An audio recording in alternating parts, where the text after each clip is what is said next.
Denny Hamlin finally broke his silence. Not to attack his former crew chief, not to defend blindly, but to reveal why this lawsuit could change NASCAR forever. Because in the next-gen era, the most dangerous weapon is not horsepower, it is information. For weeks, the lawsuit involving Joe Gibbs Racing and Chris Gabehart has hovered over the garage like a storm cloud. Rumors spread, opinions formed, lines were drawn, but the one voice that mattered most stayed quiet. Until now. On his podcast Actions Detrimental, Denny Hamlin addressed the explosive situation for the first time. What he said was calm, what he revealed was powerful. And what it exposed about modern NASCAR may change how fans see the sport forever. This is not just a lawsuit. This is about survival in the next-gen era. To understand why Hamlin's comments matter so much, you have to understand who he is in this story. For years, Chris Gabehart was more than just Hamlin's crew chief at Joe Gibbs Racing. He was his competitive partner. Together, they won races. They contended for championships. They built one of the most consistent driver-crew chief combinations in the Cup Series. Their relationship was built on trust, communication, and shared pressure. So when Joe Gibbs Racing filed a lawsuit against Gabehart, this was not just a corporate move. It hit personally. Hamlin made that clear immediately.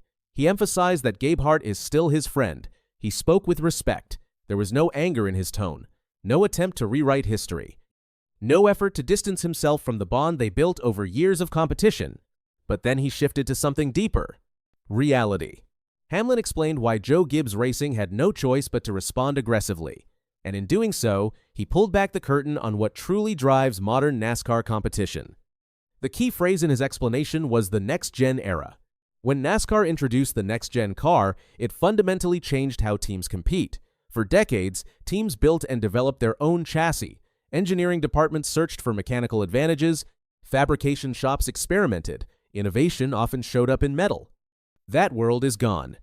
Today, teams race essentially the same car. The chassis is standardized, many components are supplied by approved vendors, the platform is tightly controlled.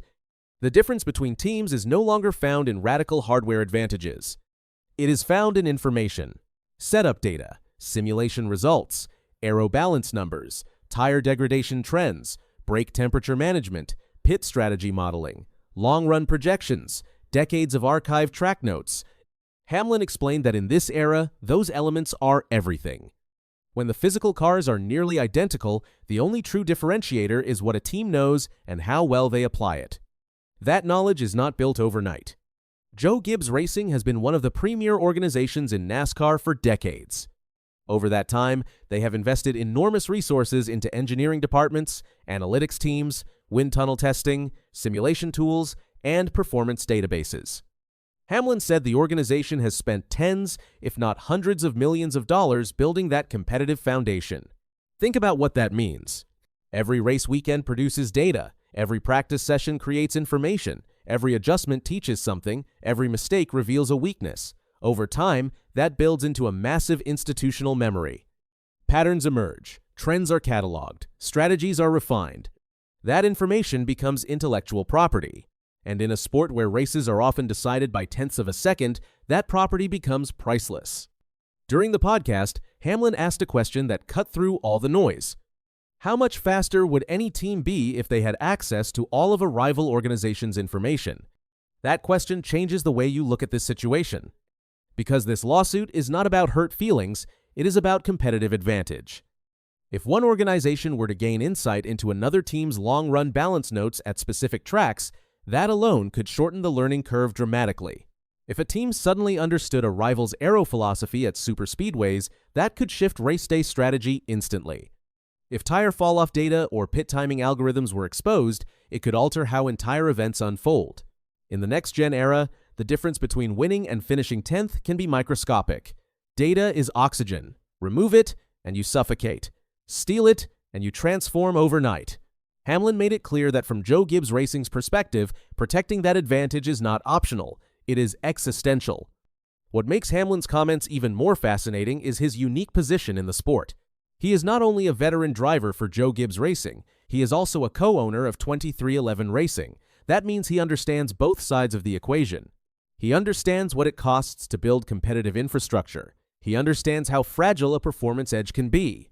As an owner, he knows that investing in analytics departments, engineers, and data systems is a long-term strategy. It is not just about one season, it is about sustained competitiveness. Losing proprietary information does not just hurt one race, it can ripple for years. That dual perspective likely shaped his measured tone. He was not emotional, he was analytical. He described the lawsuit as a necessary boundary.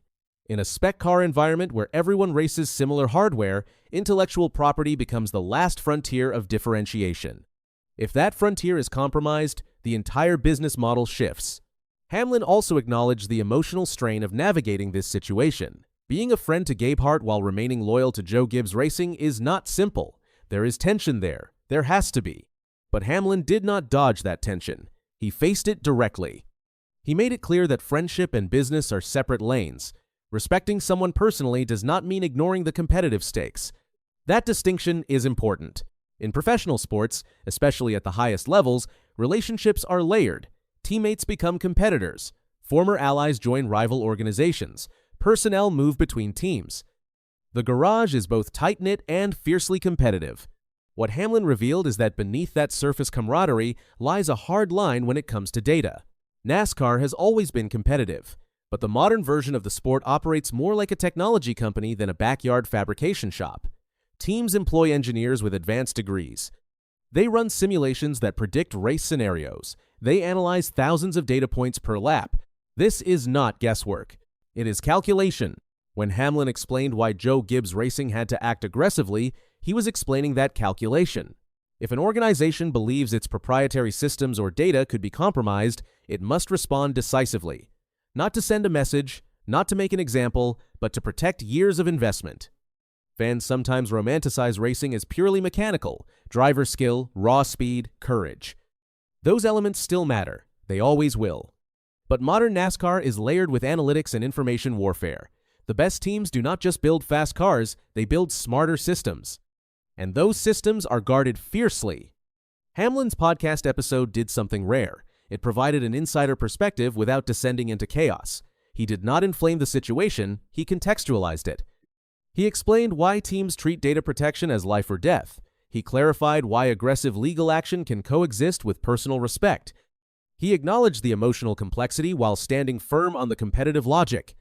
The larger NASCAR world took notice. Because if Joe Gibbs Racing is willing to go this far to defend its intellectual property, it signals something to every team in the garage. Data security is not a side issue. It is foundational. Engineers sign agreements. Employees transition carefully. Access to databases is controlled. In the next-gen era, that vigilance is part of the sport. Hamlin's words also subtly reminded fans that the spec car does not mean equal competition. Even when hardware is standardized, the minds behind the hardware are not. The preparation is not. The accumulated knowledge is not. That is where championships are won now. This situation is still unfolding. Legal battles do not resolve overnight. Friendships are tested. Business decisions are scrutinized. But one thing is clear after Hamlin's comments. This is bigger than one crew chief. This is about how modern NASCAR defines competitive integrity in a world where the car is equal but the information is not. Denny Hamlin stood in the middle of that storm and delivered a message that was both personal and professional. He respects his friend. He defends his team. He understands the stakes. And he made it clear that in today's NASCAR, knowledge is power. The next-gen car may have standardized the metal on the track, but it has intensified the battle behind the scenes. And in that battle, information is everything.